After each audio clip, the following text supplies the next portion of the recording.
اعوذ باللہ من الشیطان الرجیم بسم اللہ الرحمن الرحیم الحمد للہ رب العالمین الرحمن الرحیم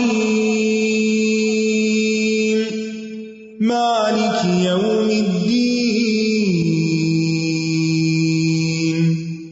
إياك نعبد وإياك نستعين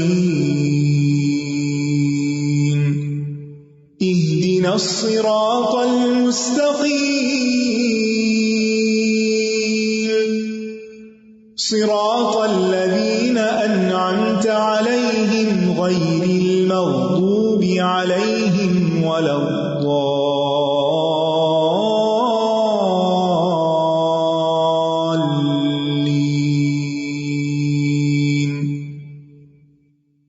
السلام علیکم ورحمۃ اللہ وبرکاتہ۔ وعلیکم السلام ورحمۃ اللہ وبرکاتہ۔ نحمده ونصلی علی رسولہ الکریم، اما بعد فاعوذ باللہ من الشیطان الرجیم، بسم اللہ الرحمن الرحیم، رب اشرح لی صدری ویسر لی امری واحلل عقدۃ من لسانی یفقہوا قولی۔ الحمد للہ حمدا کثیرا طیبا مبارکا فیہ ملء السماوات وملء الارض وملء ما شاء من شیء بعد۔ الحمد للہ علی نعمہ الکثیرہ وعطائہ الجزیل وفضلہ العمیم، احمدہ سبحانہ حمدا یلیق بعظمتہ ویوافی جودہ وکرمہ۔ لا الہ الا اللہ وحدہ لا شریک لہ المتفرد بالعطاء والکرم۔ تمام قسم کی تعریف اللہ کے لیے ہے، بہت زیادہ پاکیزہ تعریف، بہت زیادہ پاکیزہ حمد اور بابرکت تعریف، جو آسمانوں اور زمین کو بھر کے اور ان کے بعد جو وہ چاہے اس کو بھر کر۔ تمام قسم کی حمد اللہ کے لیے ہے، اس کی بے شمار نعمتوں پر، اس کے عظیم عطیات پر اور اس کے فضل اور مہربانی پر جو اس کی تمام مخلوق کو شامل ہے۔ میں اللہ سبحانہ و تعالی کی ایسی حمد بیان کرتی ہوں جو اس کی عظمت کے لائق ہے، جو اس کی سخاوت اور فضل و کرم کے اوپر پورا اترنے والی ہے۔ اللہ کے سوا کوئی معبود برحق نہیں، وہ اکیلا ہے، اس کا کوئی شریک نہیں، وہ عطا کرنے والا ہے اور کرم نوازی کرنے میں اکیلا ہے۔ ہم اللہ کے فضل و کرم سے، اللہ ہی کی دی ہوئی توفیق سے اس پروگرام کا آغاز کر رہے ہیں جس کا نام ہے قصص القرآن، قرآن مجید کے قصے۔ قرآن مجید اللہ کی کتاب ہے، انسانوں کی ہدایت کے لیے آئی ہے۔ ذالک الکتاب لا ریب فیہ ھدی للمتقین، ھدی للناس، یہ انسانوں کو اندھیروں سے روشنی کی طرف لے جانے والی کتاب ہے، یہ حکمت سے بھری ہوئی کتاب ہے جو سراسر نصیحت ہے، تمام جہان والوں کے لیے نصیحت۔ وما هو الا ذکر للعالمین، چونکہ یہ تمام جہان والوں کے لیے ایک نصیحت ہے، اس لیے اس کی نصیحت کا ایک خاص اسلوب ہے، یعنی یہ کتاب ہدایت اور نصیحت کے لیے آئی ہے، لہذا مخصوص طریقے سے انسانوں کی رہنمائی کرتی ہے جو کسی اور کتاب کا انداز نہیں۔ کبھی اس میں وعد اور وعید کے ذریعے، یعنی جنت اور جہنم کے بیان کے ذریعے نصیحت کی جاتی ہے، کبھی جنت کی بات سنا کر ترغیب دی جاتی ہے، کبھی انسان کی عقل اور ضمیر کو جگایا جاتا ہے، کبھی اس میں ایسی آیات لائی جاتی ہیں جو ایک معجزے کی حیثیت رکھتی ہیں جس سے قرآن کا معجزہ ہونا ثابت ہوتا ہے، اور کبھی یہ مختلف قصے بیان کر کے انسان کے لیے واعظ و نصیحت کا باعث بنتی ہے۔ اور قصہ گوئی ہمیشہ سے انسانی فطرت کے قریب ترین ایک ایسا ذریعہ ہے تعلیم حاصل کرنے کا جو انسان کی نفسیات پر سب سے زیادہ اثر انداز ہوتا ہے، اور بہت گہرائی کے ساتھ انسان کے اندر اترتا ہے. یعنی قصہ اور کہانی ہر ایک کو پسند ہے، کوئی بچہ ہو، جوان ہو، بوڑھا ہو، ہر ایک اس میں دلچسپی لیتا ہے. قصہ چاہے جھوٹا بھی ہو پھر بھی لوگ اس کو ایسے سنتے ہیں جیسے یہ سب سے بڑی سچائی ہے. اور اگر قصہ سچا ہو اور قصہ اللہ سبحانہ تعالیٰ کی طرف سے بیان کردہ ہو تو پھر اس کے تو کیا ہی کہنے کہ اس سے کیا کچھ نہیں سیکھا جا سکتا. جہاں تک قصے کا لفظ ہے اور ہمارا یہ جو عنوان ہے قصص القرآن، تو قصص کا لفظ جو ہے یہ قصے سے نکلا ہے، قصہ. اسے قاف کی فتح کے ساتھ بھی پڑھا جا سکتا ہے اور کسرہ کے ساتھ بھی، دونوں طرح پڑھا جاتا ہے. قصص بھی اور قصص بھی، اور دونوں ہی درست ہیں.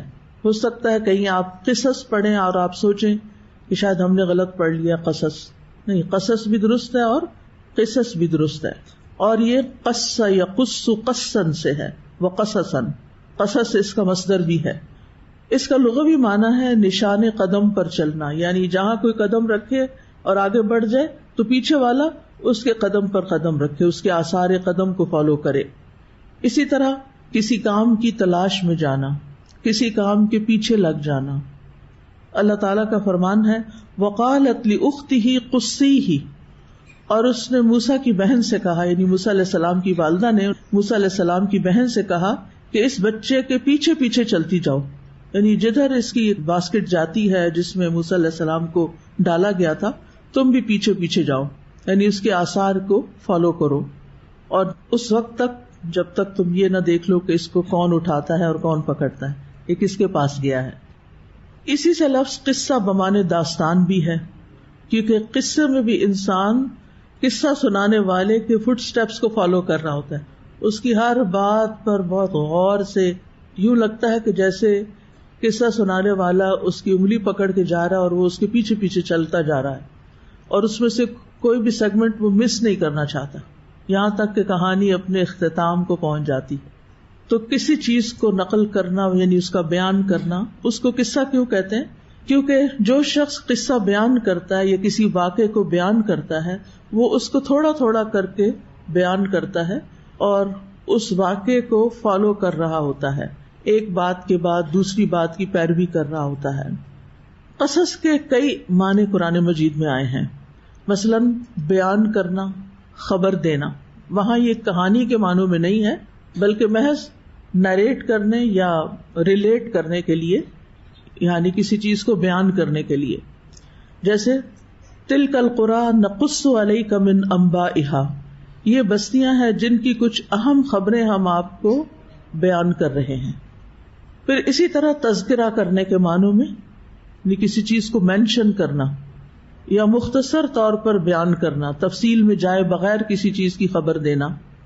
جیسے یعقوب علیہ السلام نے حضرت یوسف سے کہا تھا قال یا بنی لا تقصص رؤیاک علی اخوتک، اے میرے پیارے بیٹے تم اپنا یہ خواب اپنے بھائیوں پہ مت بیان کرنا، یعنی انہیں اس کا تذکرہ نہ کرنا، اس کا ذکر نہ کرنا کہ میں نے خواب دیکھا ہے، یعنی ذکر ہی نہ کرنا، یہ مراد ہے. اسی طرح پختہ اور پرزور انداز میں کچھ کہنا، کسی چیز کو ڈکلیئر کرنا یا کسی چیز کو بیان کرنا. اللہ تعالیٰ فرماتے ہیں ان الحکم الا للہ یقص الحق وہو خیر الفاصلین، حکم تو صرف اللہ ہی کا ہے، وہ حق کو بیان کرتا ہے اور وہ فیصلہ کرنے والوں میں سب سے بہتر ہے. یعنی اللہ سبحانہ تعالیٰ بندوں کو سب سے بہتر بات بیان کرتا ہے. اور اللہ سبحانہ تعالیٰ جب کسی بات کو بیان کرتا ہے تو کیسے کرتا ہے؟ کیسے بیان کرتا ہے؟ ڈھیلے ڈھالے انداز میں، پرزور انداز میں، محکم طریقے سے، پختہ طریقے سے، اچھے سے. یعنی عام طور پہ جیسے قصے کا لفظ ہے نا تو یوں لگتا ہے جیسے بس باتیں کرتے جانا، وہ ایک معنی ہے، لیکن جب اللہ سبحانہ تعالیٰ کی طرف اس کو منسوب کیا جائے گا تو وہ جس بات کو بھی بیان کرتا ہے یعنی یقصو نریٹ کے معنوں میں وہ پوری طرح اس کو واضح کر کے اچھے طریقے سے بیان کرتا ہے. اسی لیے قصہ کا ایک معنی واضح کرنا بھی ہے، واضح کرنا، ایکسپلین کرنا، کلیریفائی کرنا. سورۃ النمل میں آتا ہے ان ھذا القرآن یقص علی بنی اسرائیل اکثر الذی ھم فیہ یختلفون، بے شک یہ قرآن بنو اسرائیل پر اکثر ان کی وہ باتیں بیان کرتا ہے جن میں وہ اختلاف کرتے ہیں، یعنی ان کو کلیریفائی کرتا ہے، جس میں ان کا اختلاف ہے قرآن نے آ کے اس کو ختم کر دیا حق بیان کر کے۔ اسی طرح قصہ کا معنی ہوتا ہے تفصیل بیان کرنا، کسی چیز کی ڈیٹیل بیان کرنا، جیسے اللہ تعالیٰ کا فرمان ہے فَلَمَّا جَاءَهُ وَقَصَّ عَلَيْهِ الْقَصَصَ قَالَ لَا تَخَفْ، موسیٰ علیہ السلام کے بارے میں آتا ہے سورۃ القصص میں، اور اسی لفظ سے القصص سے۔ تو جب موسیٰ اس نیک شخص کے پاس آئے جن کو شعیب علیہ السلام کا نام دیا جاتا ہے اور ان پر سارا قصہ بیان کیا، تو اس نے کہا ڈرو نہیں، یعنی پچھلی ساری تفصیل بیان کی، کیونکہ وہ ان کے لیے ایک اجنبی انسان تھے، تو یہاں کس چیز کی ضرورت تھی؟ محض تذکرہ نہیں کیا جا سکتا تھا، محض خبر نہیں دی جا سکتی تھی، بلکہ کیا کرنا مقصود تھا؟ تفصیل بیان کرنا، وضاحت کرنا، اچھی طرح ڈیٹیل سے بتانا کہ میں کون ہوں، کہاں سے آیا ہوں، کس طرح آیا ہوں، کیسے یہاں تک پہنچا ہوں۔ اسی طرح سابقہ حادثات اور واقعات کو بیان کرنا، داستان سنانا، یہ بھی قصہ گوئی کہلاتا ہے، یعنی کسی چیز کی تاریخ بتانا، کہانی بتانا، واقعات بتانا، ایک خبر کے بعد دوسری خبر بیان کرنا، ایسے واقعے کی خبر دینا جس کے کئی ایپیسوڈ ہوں، کئی مراحل ہوں، جو ایک دوسرے کے بعد واقع ہوں۔ تو اللہ تعالیٰ کا فرمان ہے نحن نقص علیک احسن القصص بما اوحینا الیک ھذا القرآن وان کنت من قبلہ لمن الغافلین، ہم آپ پر بہترین قصہ بیان کرتے ہیں اس لیے کہ ہم نے آپ کی طرف یہ قرآن وحی کیا ہے، اور بے شک اس سے پہلے آپ البتہ بے خبر لوگوں میں سے تھے۔ تو یہاں احسن القصص ویسے کس کو کہا گیا؟ سورۃ یوسف کو۔ تو یہ قصہ کون بیان کرتا ہے؟ اللہ سبحانہ وتعالی۔ اور جتنے بھی دنیا میں قصے ہیں ان سب سے بہترین قصہ ہے یہ۔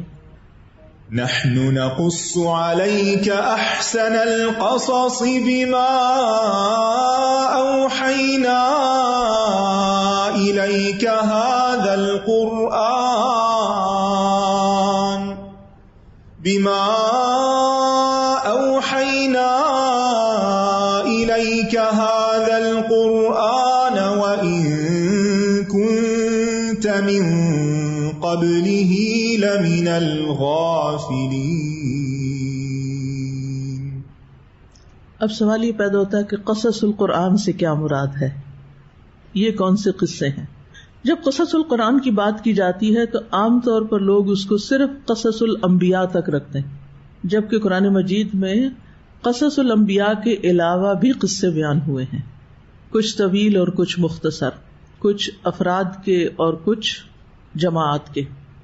تو قرآن مجید میں ماضی کے بہت سے واقعات بیان ہوئے ہیں، قوموں کی تاریخ، ملکوں اور شہروں کے تذکرے، لیکن ان سب میں عبرت پائی جاتی ہے، یعنی قصص القرآن سے مراد وہ عبرت انگیز قصے ہیں جو قرآن مجید میں اللہ تعالیٰ نے اپنے رسول کے ذریعے بیان کیے ہیں۔ دوبارہ بولوں گی، اس کو آپ لکھ لیجئے تاکہ آپ کو یاد رہے کہ آپ جو کچھ سیکھ رہے ہیں، پڑھ رہے ہیں، وہ دراصل ہے کیا، اس کا مرکزی مضمون کیا ہے۔ تو قصص القرآن سے مراد وہ عبرت انگیز قصے ہیں جو قرآن مجید میں اللہ تعالیٰ نے اپنے رسول صلی اللہ علیہ وسلم کے ذریعے بیان فرمائے ہیں، جن میں پہلی امتوں کے احوال، انبیاء سابقین اور مختلف اقوام کا ذکر ہے، پھر قوموں، قبیلوں، شہروں اور بستیوں کے حالات بھی تاریخی طور پر بیان کیے گئے ہیں، انہیں بھی قصص القرآن کہا جاتا ہے۔ تو ہر قوم کے آثار اور حالات اور واقعات کو اللہ تعالیٰ نے ایک بولتی ہوئی تصویر کی شکل میں نقل کیا ہے۔ قرآن مجید کے کئی ایک موضوعات ہیں، لیکن ان میں قصص اور واقعات کا موضوع ایک اہم موضوع ہے۔ ماضی کے جو واقعات ہیں ان میں زیادہ تر اللہ تعالیٰ نے انبیاء علیہ السلام کے واقعات بیان کیے ہیں، اور یہی زیادہ تر بیان ہوئے ہیں، یعنی باقی واقعات بھی ہیں مگر وہ ان کی تعداد کم ہے۔ زیادہ قصے کن کے بیان ہوئے ہیں؟ انبیاء علیہ السلام کے۔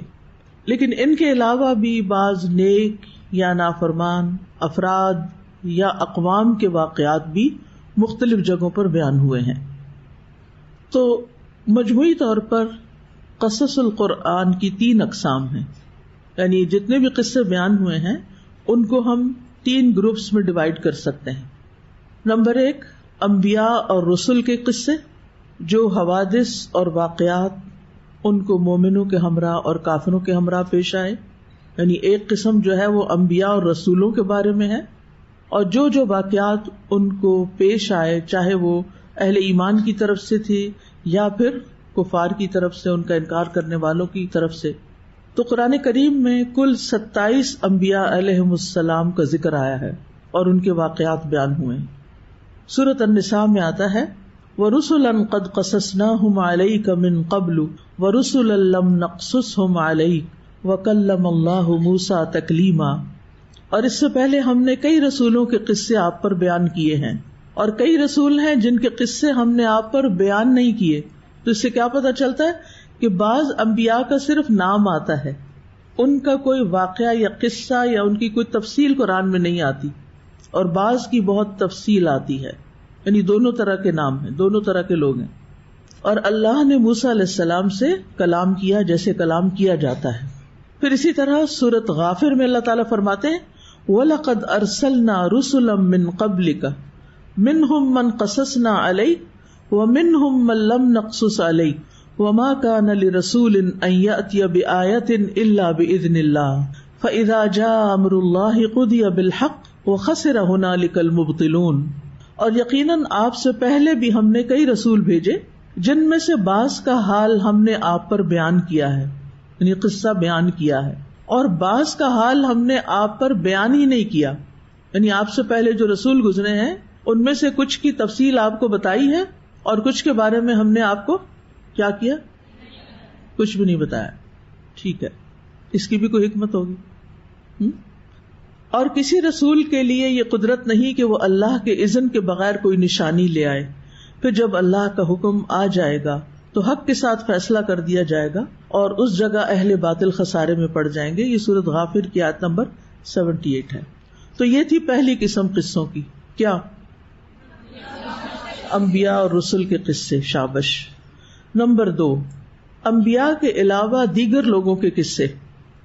تو قصے کی ایک قسم یہ ہے کہ ان میں افراد اور گروہوں کے واقعات بیان کیے گئے ہیں جن میں کچھ سبق ہے، جیسے مریم علیہ السلام کا قصہ، لقمان علیہ السلام کا قصہ، اس شخص کا قصہ جو ایک بستی سے گزرا جو اپنی چھتوں پر گری پڑی تھی، ذوالقرنین کا قصہ، اصحاب کہف کا قصہ، قارون کا قصہ، ہاتھی والوں کا قصہ. معلوم ہے ہاتھی والوں کا قصہ کتنی دفعہ آیا قرآن میں؟ ایک دفعہ. ٹھیک ہے، اس کا مطلب ہے کہ معلوم. یعنی یہ سوال اس لیے تھا تاکہ پتا ہو کہ واقعی آپ کو معلوم ہے. پھر اصحاب اخدود کا قصہ اور دیگر لوگوں کے قصے. تیسری قسم کے قصے کوئی آپ میں سے گیس کرے وہ کون سے ہوں گے؟ انبیاء کے بھی ہو گئے، دیگر لوگوں کے بھی ہو گئے. اب قصے تو ختم ہو گئے. اب نبی صلی اللہ علیہ وسلم کے زمانے میں رونما ہونے والے واقعات، ٹھیک ہے، جن میں بڑا حصہ غزوات کا ہے. غزوہ بدر، یہ پوری کہانی، یہ تاریخ ہے. غزوہ احد، غزوہ احزاب، بنو قریظہ کا واقعہ، بنو نذیر کا واقعہ، یہ کہاں ہے؟ حشر. شاباش، بارک اللہ فیک. زید بن حارثہ، واقعہ افک، ابو لہب کا واقعہ. تو یہ واقعات بھی ہیں جو نبی صلی اللہ علیہ وسلم ہی کے زمانے سے تعلق رکھتے ہیں. ٹھیک. اب سوال یہ پیدا ہوتا ہے کہ قصص القرآن کیوں بیان کیے گئے ہیں، ان کی کیا اہمیت ہے، ان کی کیا ضرورت ہے؟ جہاں تک ان کی اہمیت کا تعلق ہے تو وہ اس بات سے ظاہر ہوتی ہے کہ سورۃ طٰہٰ میں اللہ تعالیٰ فرماتے ہیں کہ كَذَلِكَ نَقُصُّ عَلَيْكَ مِنْ أَنْبَاءِ مَا قَدْ سَبَقَ وَقَدْ آتَيْنَاكَ مِن لَّدُنَّا ذِكْرًا. اسی طرح ہم آپ پر کچھ ان خبروں میں سے بیان کر رہے ہیں جو پہلے گزر چکی، اور یقیناً ہم نے آپ کو اپنے پاس سے ذکر عطا کیا ہے. تو اس آیت میں آپ دیکھ رہے ہیں کہ اللہ تعالیٰ قصہ بیان کرنے کو اپنی ذات کی طرف منسوب کر رہے ہیں کہ ہم بیان کر رہے ہیں. تو واقعات کو اللہ تعالیٰ نے، جیسے سورۃ یوسف کی وہ آیت پہ پیچھے پڑی گئی ہے، کہ اپنی طرف منسوب کیا ہے. جس چیز کو اللہ تعالیٰ اپنی طرف منسوب کریں وہ چیز کیسی ہوتی ہے؟ بڑی اہم، بڑی محترم، بہت امپورٹنٹ. کس کس چیز کو اللہ تعالیٰ نے اپنی طرف منسوب کیا ہے؟ ناقۃ اللہ اور بیت اللہ اور شعائر اللہ. یس، ویری امپورٹنٹ. شابش. اور کتاب اللہ. یس کتاب اللہ. شاباش. رسول اللہ. Very good. صبغت اللہ. Good good. اور حدود اللہ. یس. کلمت اللہ. یس. آیات اللہ. اولیاء اللہ. الا ان اولیاء اللہ لا خوف علیہم ولا هم یحزنون. یہ قرآن میں تدبر ہوتا ہے، قرآن میں غور و فکر کرنا.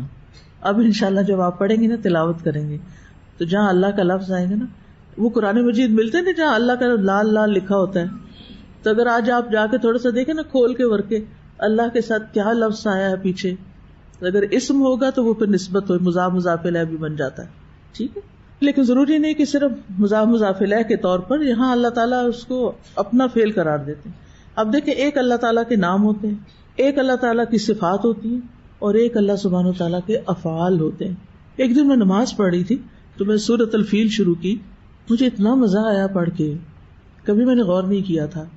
اس میں الم تر کیف فعل، جو فعل کا لفظ میں نے پڑھا نا تو مجھے افعال اللہ آ گیا یاد، کے اللہ کے افعال بھی ہوتے ہیں، اللہ تعالیٰ کیا کیا کرتا ہے. جس سے محبت ہو تو اس کے بارے میں جاننے کا شوق ہوتا ہے نا کہ اللہ تعالیٰ کیا کیا کرتا ہے. اگر ہم اللہ سے محبت کرتے ہیں تو ہمیں پتہ ہونا چاہیے، اور جب ہمیں یہ پتہ چلتا ہے تو ہمیں اللہ تعالیٰ پہ اور پیار آتا ہے کہ وہ کیا کیا کرتا ہے اور کیسے کیسے کرتا ہے. تو اب اس میں الم ترا غور نہیں کیا کبھی تم نے؟ کیف، الم ترا کیف فعل ربک باصحاب الفیل الم یجعل کیدہم فی تضلیل. اور وارسل، ہر آیت فعل سے شروع ہو رہی، وارسل علیہم طیرا ابابیل ترمیہم بحجارۃ من سجیل فجعلہم کعصف مأکول. آپ دیکھیں کہ کتنے افعال ہیں چھوٹی سی صورت میں، اور یہ سارے اللہ سبحانہ وتعالیٰ کی قدرت ظاہر کر رہے ہیں، اللہ کی قدرت بیان کر رہے ہیں.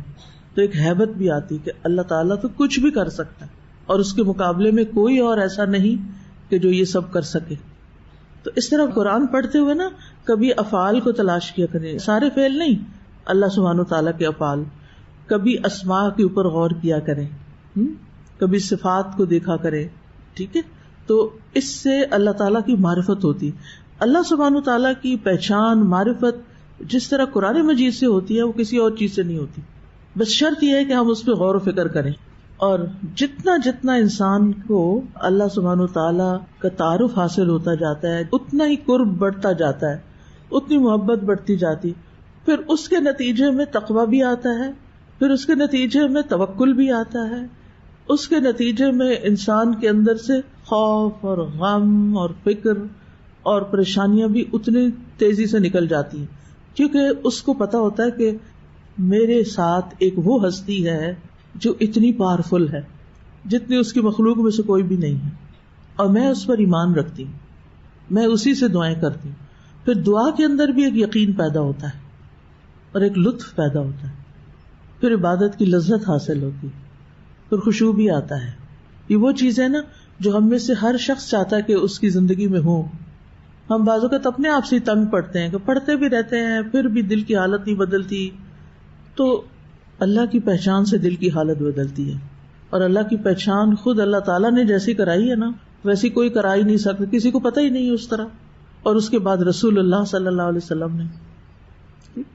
تو یہاں قصص القرآن کو اللہ سبحانہ وتعالیٰ نے اپنی طرف منسوب کیا ہے، اور نبی صلی اللہ علیہ وسلم کو حکم دیا ہے کہ وہ کیا کرے، قصہ بیان کرے. پہلے ہم ذرا پچھلی والی بات کو دیکھتے ہیں، سورۃ یوسف کی آیت نمبر 3. نحن نقص عليك احسن القصص بما اوحينا اليك هذا القرآن وان كنت من قبله لمن الغافلين. جزاک اللہ خیر. یہاں اللہ سبحانہ وتعالیٰ کس سے بات شروع کر رہے ہیں؟ نحن، اللہ سبحانہ وتعالیٰ، یا ہم، یا بھی جو نا رائلٹی کی شاہانہ انداز ہے. ہم، نحن نقص، ہم قصہ بیان کر رہے ہیں. علیک آپ پر، کس پر؟ محمد صلی اللہ علیہ وسلم پر. کون سا قصہ؟ احسن القصص. احسن القصص کیوں؟ بما اوحینا الیک ھذا القرآن، اس لیے کہ ہم نے آپ کی طرف یہ قرآن وحی کیا ہے. تو وحی الہی کا ایک حصہ ہے کیا؟ قصہ، قصے کا بیان. اور اس سے پہلے آپ اس سے لا علم تھے، بے خبر تھے، آپ کو یہ قصہ معلوم نہیں تھا. تو اس سے یہ پتہ چلتا ہے کہ سچی تاریخ میں بہت جھوٹ ملا ہوا نا، جو انسانوں نے لکھی ہوئی ہے. مفروضے بھی ہیں، کچھ چیزیں خود سے گڑ گڑا کے تانے بانے جوڑے گئے ہیں، اور زیادہ تر بادشاہوں کے قصے ہیں یا ان کی جنگیں ہیں. ایسے ہی ہے نا تاریخ. تو آپ نے دیکھا ہوگا کہ ہسٹری میں بعض اوقات بہت پھیکی ہو جاتی ہے نا، کیونکہ وہ صرف تاریخ اور سن اور ڈیٹس اور لوگوں کے نام اور ان کی جنگیں اور لڑائیاں اور آپس کی چپکلشیں اور سازشیں، عجیب و غریب قسم کی چیزیں، مزہ نہیں آتا پڑھ کے. لیکن قرآن مجید کے قصے آپ پڑھیں گے تو آپ حیرت میں گم ہو جائیں گے کہ نہ صرف یہ کہ واقعات ہیں، غیب کی خبریں بھی ہیں کہ جو انسانوں کی تاریخ سے بالکل ختم ہو چکی ہیں. اگرچہ تورات اور انجیل وغیرہ میں کچھ چیزیں ایسی ملتی ہیں، لیکن ان پر ہم اعتماد نہیں کر سکتے نا کہ کون سی چیز اس میں خود سے ڈال دی گئی اور کون سی واقعی حقیقتاً اللہ تعالیٰ کی طرف سے ہے. لیکن قرآن مجید کے اندر جو قصے ہیں ان پر ہم پورا اعتماد کر سکتے ہیں. یہ بالکل سچی خبریں ہیں اور وحی الہی سے ہمیں ملی ہیں. اور پھر یہ کہ قصے بیان کرنے کی اہمیت اس لیے بھی ہے کہ اللہ سبحانہ تعالیٰ نے نبی صلی اللہ علیہ وسلم کو اس کا حکم دیا. سورۃ الاعراف میں آتا ہے فَقْصُصِ الْقَصَصَ لَعَلَّهُمْ يَتَفَكَّرُونَ، آپ قصے بیان کرتے رہیں شاید کہ یہ لوگ کچھ غور و فکر کریں. فَقْصُصِ الْقَصَصَ لَعَلَّهُمْ يَتَفَكَّرُونَ، تو قصے کس لیے بیان کریں؟ کیا مقصد ہے؟ غور و فکر. اللہ نے انسان کو عقل دی ہے اور اس عقل کی بنیاد پر انسان کی فضیلت ہے باقی مخلوق پر. تو دنیا میں وہ انسان عزت پا جاتا ہے جو اپنی عقل کو استعمال کرتا ہے، جو غور و فکر سے کام لیتا ہے. قرآن مجید میں غور و فکر کرنے والوں کی فضیلت بیان کی گئی ہے کہ وہ اولو الالباب ہیں. ٹھیک ہے نا؟ سورۃ آل عمران میں آتا ہے نا ان فی خلق السماوات والارض واختلاف اللیل والنہار لآیات لأولی الالباب الذین یذکرون اللہ قیاما وقعودا وعلی جنوبهم ویتفکرون فی خلق السماوات والارض ربنا ما خلقت هذا باطلا سبحانك فقنا عذاب النار. تو کون ہے اولو الالباب؟ جو اللہ کا ذکر کرتے ہیں اور غور و فکر کرتے ہیں، وہ عقل مند لوگ ہوتے ہیں.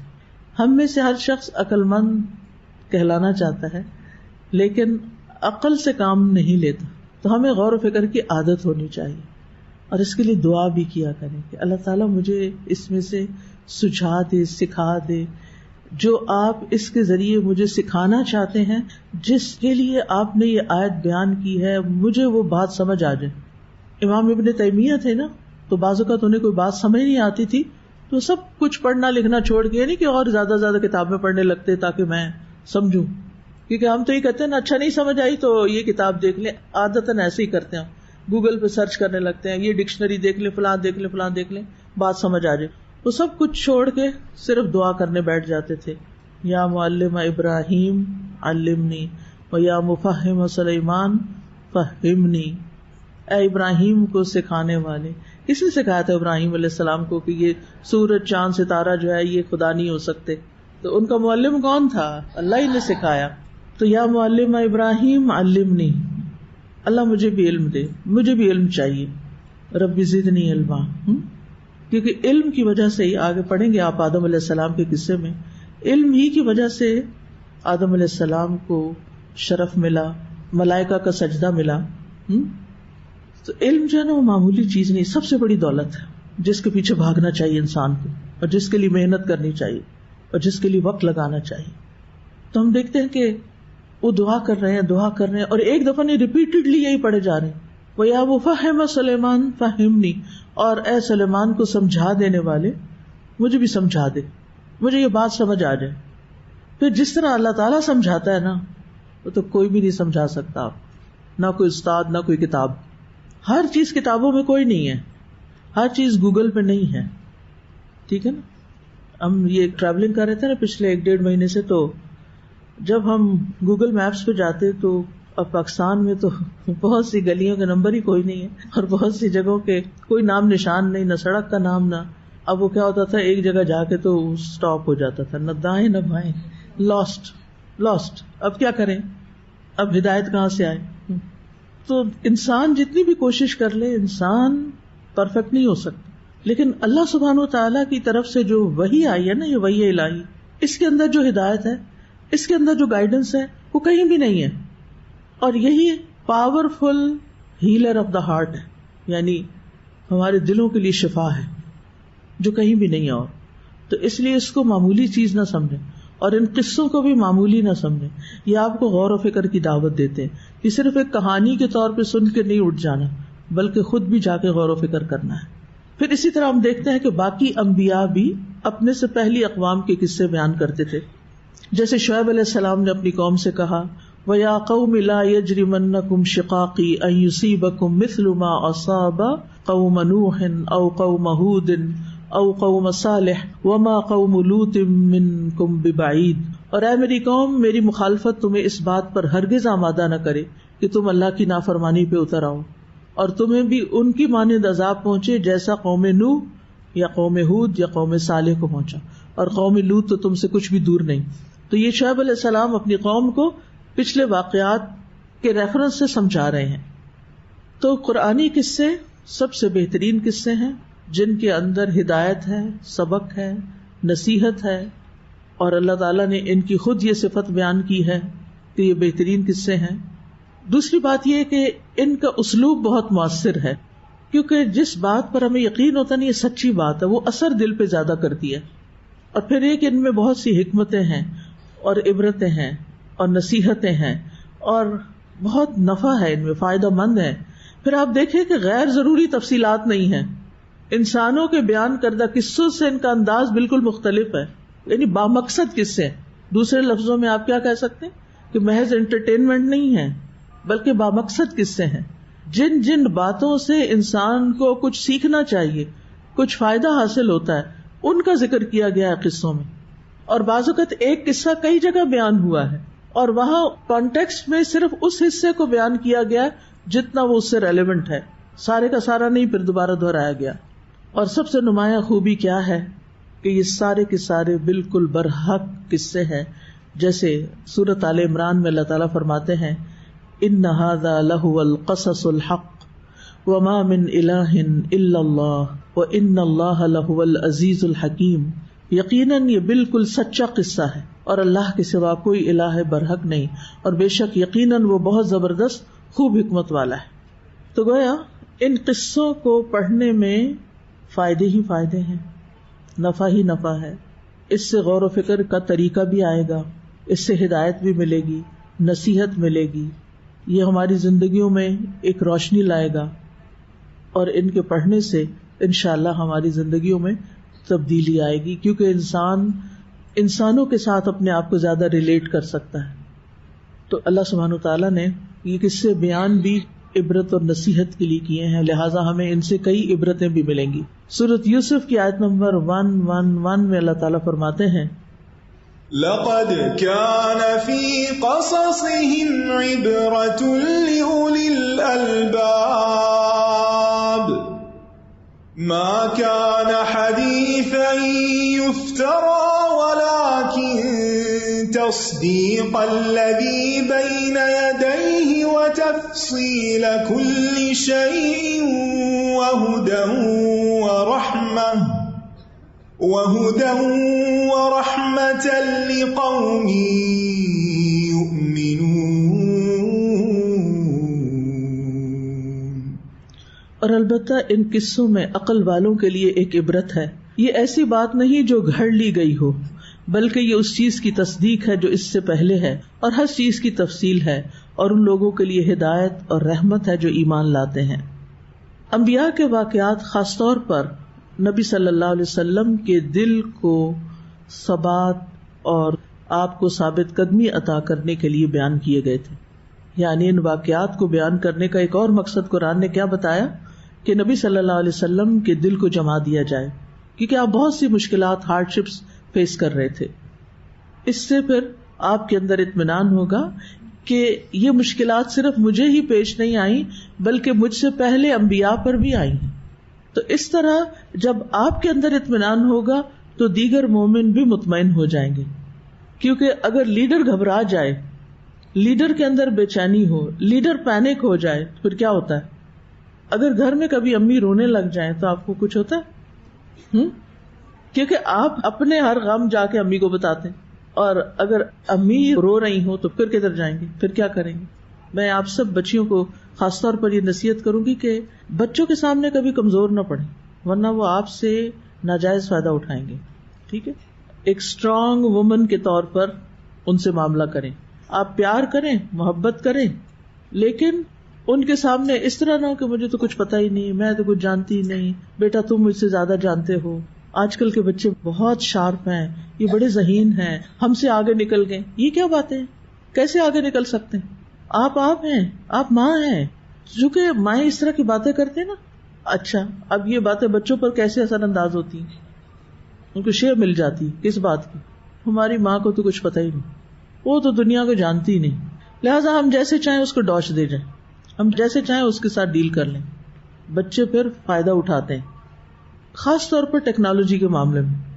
ہر چیز ہم بے بس ہو کے بچوں کو کہتے ہیں مجھے سمجھ ہی نہیں آ رہی، مجھے پتہ نہیں چلتا، یہ پتہ نہیں فون کو کیا ہو گیا. بھئی ایک دفعہ بند کر کے کھول لو سبھی ٹھیک ہو جائے گا، ایسی کیا بڑی بات ہے. اور چونکہ ہم خود پینک ہو جاتے ہیں لہٰذا وہ ذرا سا ٹک ٹک کرتے ہیں اور وہ چل پڑتا ہے اور وہ سمجھتے ہیں کہ ہم آگے بڑھ گئے. ٹھیک ہے، کبھی لاڈ پیار میں تھوڑی بہت ایسی بات ہو بھی جائے، لیکن آپ کو علم کے اعتبار سے، تقویٰ کے اعتبار سے، عبادات کے اعتبار سے، اخلاق کے اعتبار سے، ہر لحاظ سے اپنے بچوں سے آگے ہونا چاہیے تاکہ آپ ان کے لیے ایک رول ماڈل ہوں. وہ آپ کو دیکھیں کہ ہماری امی نہیں تھکتی تو ہم کیوں تھک جاتے ہیں. امی اگر تہجد کے وقت اٹھ سکتی ہیں تو ہم کیوں نہیں اٹھ سکتے؟ ہم فجر بھی قضا کر دیں. تو امی کو بچوں کے سامنے رونا نہیں چاہیے، یہ ایک ویکنیس ہوتی. ٹھیک ہے، کبھی محبت میں، پیار میں ایک آدھ آنسو ٹپک جائے تو ٹپک جائے، لیکن ایسے نہیں کہ آپ اپنی کمزوری ظاہر کریں. اور دوسری چیز یہ کہ کبھی باپ کی شکایتیں بچوں کے آگے مت لگائیں. اگر آپ کا اختلاف ہے اپنے شوہر کے ساتھ تو اس کو بیڈ روم کے اندر ہی حل کریں، وہ بچوں تک نہیں جانا چاہیے. کیونکہ مرد مرد ہے، عورت عورت ہے، ویسے ہی اختلاف ہے، یعنی وہ دونوں ایک چیز ہے ہی نہیں. ان کی سوچ، وہ بایولوجیکلی بھی فرق ہے، ان کی شکل و صورت اور جسم بھی الگ الگ نظر آتا ہے. تو پھر یہ کیسے ہو سکتا ہے کہ وہ ہر بات ایک طرح سوچیں؟ وہ ایک مشورہ دیں گے، آپ کوئی اور دیں گی، پھر کرتے کرتے حکمت کے ساتھ ان کو اپنے ڈب پہ لے آئیں. یہ اللہ نے عورتوں کو طریقہ بتایا ہے، عقل مند عورتیں ایسے ہی کرتی. لیکن بچوں کو یہ نہ کہیں تمہارے ابا تو یہ نہیں کرتے، تمہارے ابا یہ نہیں مانتے، تمہارے ابا نے یہ غلط کر دیا تمہیں. بھائی وہ ان کا باپ ہے، وہ اسے بھی اسٹرانگ دیکھنا چاہتے ہیں، وہ آپ کے مقابلے میں اس کو کمزور نہیں دیکھنا چاہتے. تو اس لیے اگر آپ کو اپنے ہسبینڈ کی کوئی بھی خامی پتا ہے تو وہ اپنے تک رکھیں، ان تک نہ لے جائیں، اس سے آپ ان کی تربیت خراب کر دیں گے. ٹھیک ہے. تو بہرحال زندگی میں ثابت قدمی، اچھے کاموں کو جم کے کرنا، کیونکہ بعض اوقات ہم کہتے ہیں کہ ہمارے بچے کہیں ٹکتے نہیں، انہیں کوئی کام دیتے ہیں وہ کرتے نہیں، کیونکہ ہو سکتا ہے کہ وہ غلط عادت ہمارے اپنے اندر ہی ہو. وہ کبھی ایک سبجیکٹ رکھتے ہیں، کبھی دوسرا رکھتے ہیں، کبھی یہ کرتے ہیں، کبھی وہ کرتے ہیں. تو ہو سکتا ہے ہم بھی ایسے ہی کرتے ہیں، اور بعض اوقات نہیں بھی ہوتا، ایکسیپشنل کیسز بھی ہوتے ہیں. تو جو کروانا چاہتے ہیں نا آپ ان سے، آپ خود کر کے بتائیں انہیں ایسے کرتے ہیں. تو قرآن مجید میں آتا ہے وَكُلًّا نَقُصُّ عَلَيْكَ مِنْ أَنْبَاءِ الرُّسُلِ مَا نُثَبِّتُ بِهِ فُؤَادَكَ وَجَاءَكَ فِي هَذِهِ الْحَقُّ وَمَوْعِظَةٌ وَذِكْرَىٰ لِلْمُؤْمِنِينَ. اور ہم رسولوں کی خبروں میں سے ہر وہ چیز تجھ سے بیان کرتے ہیں جس کے ساتھ ہم آپ کے دل کو ثابت رکھتے ہیں، اور تیرے پاس ان میں حق اور مومنوں کے لیے نصیحت اور یاد دہانی آئی ہے. یعنی ان واقعات کے اندر آپ کے لیے ثابت قدمی کا سبق بھی ہے اور مومنوں کے لیے نصیحت اور یاد دہانی بھی ہے. پھر یہ کہ قصے ترغیب دینے کے لیے بھی ہوتے ہیں، شوق دلانے کے لیے بھی، اور یہ بھی تربیت میں بڑا اہم کردار ادا کرتے ہیں. مثلاً آپ کا بچہ کھانا نہیں کھاتا، آپ چڑیا کی کہانی ان کو سنا سکتے. ایک چڑیا تھی, اس نے گھونسلہ بنایا, چڑے نے بھی مل کے بنایا, پھر اس میں انڈے دیے, پھر ان انڈوں کے اوپر کبھی ایک بیٹھتا تھا کبھی دوسرا, پھر کچھ دن کے بعد ان کے بچے نکل آئے, چھوٹے چھوٹے بچے تھے, وہ ان کے لیے کھانا لاتے تھے تو وہ ایسے منہ کھول کے کھاتے تھے. اب یہ چھوٹی سی کہانی آپ ان کو وہ امیجن کر لیا نا آپ نے, وہ چڑیا منہ میں ڈالتے کیسے منہ کھولتے, اتنا بڑا منہ کھولتے ہیں کہ ہمیں دے دیں کھانا. تو ہو سکتا ہے آپ کی کہانی سنتے سنتے بچہ منہ کھول دے اور آپ اس کے منہ میں نوالا ڈال دیں. تو اس طرح کی یعنی ترغیب دینے کے لیے, اور یہ سچی کہانی میں جھوٹی بھی نہیں ہے, ایسا ہی ہوتا ہے, اس سے ریالٹی. تو اس طرح کی چیزیں جو ہیں وہ جب انسان دیکھتا ہے کوئی اور کر رہا ہے, یہ انسان کی فطرت میں کوئی انسان کر رہا ہے, کوئی چڑیا کر رہی ہے, کوئی اور کر رہا ہے, پھر انسان کہتا ہے چلو میں بھی کروں. کچھ کام ہوتے ہیں نا ہمیں بڑے مشکل لگ رہے ہوتے ہیں, مثلاً آپ نے فرض نماز پڑھی اور شیطان کہہ رہا ہے اٹھو چھوڑو سنت ہی ہے نا چلو چلتے ہیں, لیکن آپ دیکھتے ہیں آپ کی دوست جو وہ سنت پڑھ رہی ہے, اب آپ کیا کریں گے, بیٹھ کے اس کا انتظار کریں گے؟ آپ کہیں گے اتنے میں بھی پڑھ ہی لیتی ہوں, تو وہ آپ کا ارادہ بدل جائے گا. تو جب ہم ان واقعات کو دیکھتے ہیں تو ہمارے اندر کچھ کرنے کا شوق بھی ابھرتا ہے, ایک ترغیب ملتی ہے. اور خاص طور پر جو پچھلے قوموں کے واقعات جیسے حضرت آسیہ کا واقعہ ہے, سبحان اللہ, جب بھی میں پڑھتی ہوں, جب بھی پڑھتی ہوں, ایسی قوت دل میں آتی ہے, ایسی کریج دل میں آتی ہے, ایسا ایمان پختہ ہوتا ہے, ایسا یقین بڑھتا ہے, ایسی دعا کے اندر ایک سوز آ جاتا ہے. کیونکہ خاتون ہے نا, یہی چیز اگر کسی مرد کے ساتھ گزری ہوتی تو شاید اس درجے کا اثر نہ ہوتا. پھر حضرت مریم کی پاکیزگی اور ان پر الزام تراشی اور اس کے جواب میں ان کا رویہ, سبحان اللہ, خواتین تھی نا وہ. پھر حضرت ہاجرہ کا قصہ ہم پڑھتے ہیں حدیث کے اندر, اس سے ایک اور سبق ملتا ہے. جیسے لوگ ناول پڑھتے ہیں, کہانیاں پڑھتے ہیں, جھوٹی سچی یا ڈرامے دیکھتے ہیں جن کی کوئی بعض اوقات اصل ہی نہیں ہوتی, یا کہیں سے کوئی کانسیپٹ اٹھایا ہوا ہوتا ہے, تو پھر آپ اس سٹوری کے ساتھ ہی چل پڑتے ہیں. قصے کو قصہ اسی لیے کہا گیا نا, فالو کرنے لگتے ہیں آپ اس کو, اور آپ اس میں سے کوئی ایک کردار بن جاتے ہیں جو آپ کے قریب ترین ہوتا ہے, اور پھر ہر چیز ایسے لگتا ہے جیسے وہ آپ کو کہی جا رہی ہو, آپ اپنے اوپر لینے لگتے ہیں. تو یہ ایک بہترین انداز ہے سیکھنے کا, موٹیویشن حاصل کرنے کا, اور پھر عمل میں بہتری لانے کا. مثال کے طور پر حضرت یونس علیہ السلام مچھلی کے پیٹ میں چلے گئے تھے, پھر کس دعا کی بدولت نکلے؟ لا الہ الا انت سبحانک انی کنت من الظالمین. اچھا, تو اللہ تعالیٰ فرماتے ہیں فاستجبنا لہ ونجیناہ من الغم وکذالک ننجی المؤمنین. ہم مومنوں کو بھی ایسی نجات دیتے ہیں. اس کا مطلب ہمیں بھی ملے گی نجات مشکلات سے اگر ہم اس کو پڑھیں گے.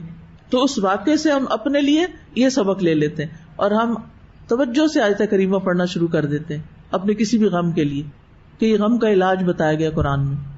تو پورے کہانی میں, پورے واقعے میں کئی سبق ہیں, لیکن آپ اس میں اپنی ضرورت کے مطابق کوئی سبق نکال لیتے ہیں.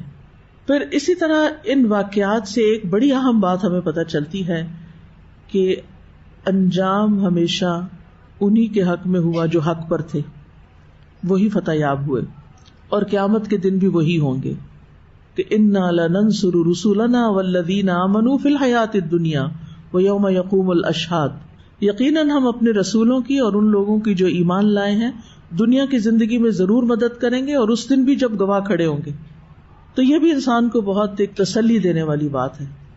پھر آپ دیکھیں ان قصوں میں ایک خاص بات اور بھی ہے کہ مختلف انبیاء پہ اگرچہ مشکلات آئیں, لیکن اللہ تعالیٰ نے انہیں نعمتوں سے بھی نوازا, اور کچھ انبیاء کو خاص طور پر, جیسے سلیمان علیہ السلام, داؤد علیہ السلام, ایوب علیہ السلام, ابراہیم علیہ السلام, مریم علیہ السلام, عیسیٰ علیہ السلام, زکریا علیہ السلام, موسیٰ علیہ السلام.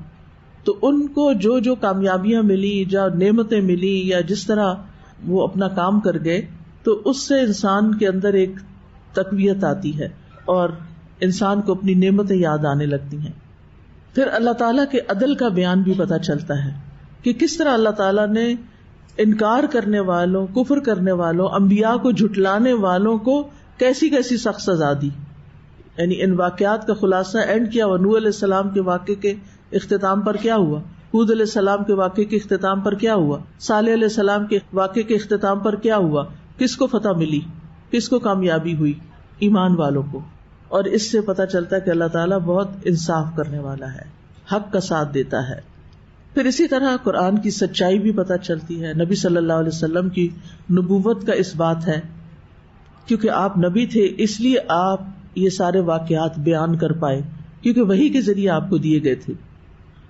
پھر یہ ہے کہ قرآنی قصوں میں خاص سبق جو ملتا ہے وہ توحید کا ملتا ہے، یعنی یہ ڈومیننٹ سبق ہے جو انبیاء علیہ السلام کے خصوصی طور پر واقعات سے ہمیں ملتا ہے کہ سب انبیاء نے توحید کی دعوت دی تھی. ایک الہ، ایک دین، ایک امت. آدم علیہ السلام سے لے کے اور خصوصاً نوح علیہ السلام سے لے کے جن کو رسالت ملی تو محمد صلی اللہ علیہ وسلم تک سب کے سب ایک ہی دین لے کر آئے تھے. سب کا دین ایک ہی تھا، شریعتیں مختلف تھی. پھر قرآنی قصوں سے بعض حقائق ثابت ہوئے، شبہات دور ہوئے، اور اللہ سبحانہ وتعالیٰ کے فیصلوں کی حکمت نظر آتی ہے کہ کس طرح اس نے اپنا پیغام پہنچانے کے لیے انبیاء علیہ السلام کو انسانوں میں سے چنا. فرشتوں میں سے بھی پیغامبر ہوتے ہیں، لیکن انسانوں کی ہدایت کے لیے اللہ تعالیٰ نے کس کو چنا؟ انسانوں کو چنا، انبیاء کو چنا. اللہ یصطفی من الملائکۃ رسلا ومن الناس ان اللہ سمیع بصیر. اللہ فرشتوں میں سے پیغام پہنچانے والے چنتا ہے اور لوگوں میں سے بھی، بے شک اللہ سب کچھ سننے والا، سب کچھ دیکھنے والا ہے. پھر اسی طرح سورۃ صاد میں آتا ہے وَإِنَّهُمْ عِندَنَا لَمِنَ الْمُصْطَفَيْنَ الْأَخْيَارِ، اور بلا شبہ وہ ہمارے نزدیک چنے ہوئے بہترین لوگوں میں سے تھے. پھر یہ کہ یہ تمام انبیاء کون تھے، ان واقعات کو پڑھ کے پتہ چلتا ہے اللہ تعالیٰ کے انعام یافتہ لوگوں میں سے تھے. اللہ تعالیٰ نے ہر نماز میں ہمیں کہا نا کہ اہدنا الصراط المستقیم صراط الذین انعمت علیہم مانگی. تو ہم ہر نماز کی ہر رکعت میں یہ دعا مانگتے ہیں. ایسا ہی ہے نا کہ اللہ ہمیں انعام یافتہ لوگوں کے راستے پہ چلا. کون ہے وہ انعام یافتہ؟ من النبیین والصدیقین والشہداء والصالحین.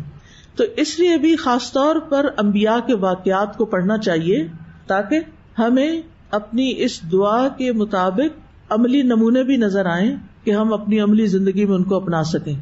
یعنی سوال کیا ہے کہ قصص الانبیاء کو پڑھنا کیوں ضروری ہے؟ جواب اس کا کیا ہے؟ تاکہ ہم انبیاء کی زندگی میں اپنے لیے رہنمائی تلاش کریں، ان کے نقش قدم پر چلیں، ان کے طریقے اپنائیں. صراط الذین انعمت علیہم، اور کون ہے یہ انعمت علیہم؟ نبیین، صدیقین، شہداء اور صالحین. ٹھیک ہے. اسی طرح اس کی دلیل سورۃ مریم میں بھی ہے اولئک الذین انعم اللہ علیہم من النبیین من ذریۃ آدم وممن حملنا مع نوح ومن ذریۃ ابراہیم واسرائیل وممن ہدینا واجتبینا اذا تتلی علیہم آیات الرحمن خروا سجدا وبکیا. یہی لوگ ہیں جن پر اللہ نے انعام کیا نبیوں میں سے، آدم کی اولاد میں سے، اور ان لوگوں میں سے جنہیں ہم نے نوح کے ساتھ سوار کیا، اور ابراہیم اور اسرائیل یعنی یعقوب علیہ السلام کی اولاد میں سے، اور ان لوگوں میں سے جنہیں ہم نے ہدایت دی اور ہم نے چن لیا. جب ان پر رحمان کی آیات پڑھی جاتی تھی وہ سجدہ کرتے اور روتے ہوئے گر جاتے تھے. کیا ہم بھی ایسا کبھی کرتے کہ جب رحمان کی آیات ہم پر پڑھی جائیں؟ اب آ رہی ہیں تراویح انشاءاللہ، دیکھتے ہیں کہ ہم میں سے کتنوں کے آنسو نکلتے ہیں اور کتنی توجہ سے ہم پڑھتے ہیں. انشاءاللہ جتنے پارے آپ پڑھ چکے ہیں اتنے تو آپ کو پڑھنے میں خوب لطف آئے گا انشاءاللہ. اب یہ چیز کہ قرآن سنتے ہوئے رویا جاتا ہے، یہ کہاں سے پتہ چلی؟ انبیاء علیہ السلام کے طریقے سے. پھر قرآن مجید میں ہمیں انبیاء کی اقتداء یا ان کی پیروی کا بھی حکم دیا گیا ہے. قرآن مجید میں آتا ہے اولئک الذین ھدی اللہ فبہداہ مقتدہ. یہی وہ لوگ ہیں جنہیں اللہ نے ہدایت دی تو آپ یعنی نبی صلی اللہ علیہ وسلم ان کی ہدایت کی پیروی کریں. تو پھر ہمیں کیا حکم دیا گیا کہ ہم کس کی پیروی کریں؟ نبی صلی اللہ علیہ وسلم کی. آپ پچھلے انبیاء کی پیروی کر رہے ہیں اور ہم آپ کی پیروی کر رہے ہیں.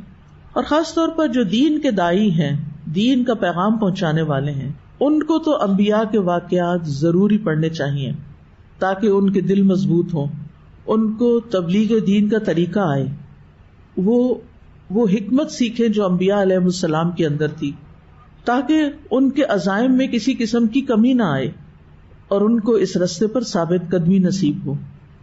تو خلاصہ یہی ہے کہ یہ واقعات صرف تاریخی حقائق اور کہانی کے طور پر بیان نہیں ہوئے، بلکہ ان سے بے شمار فوائد حاصل ہوتے ہیں.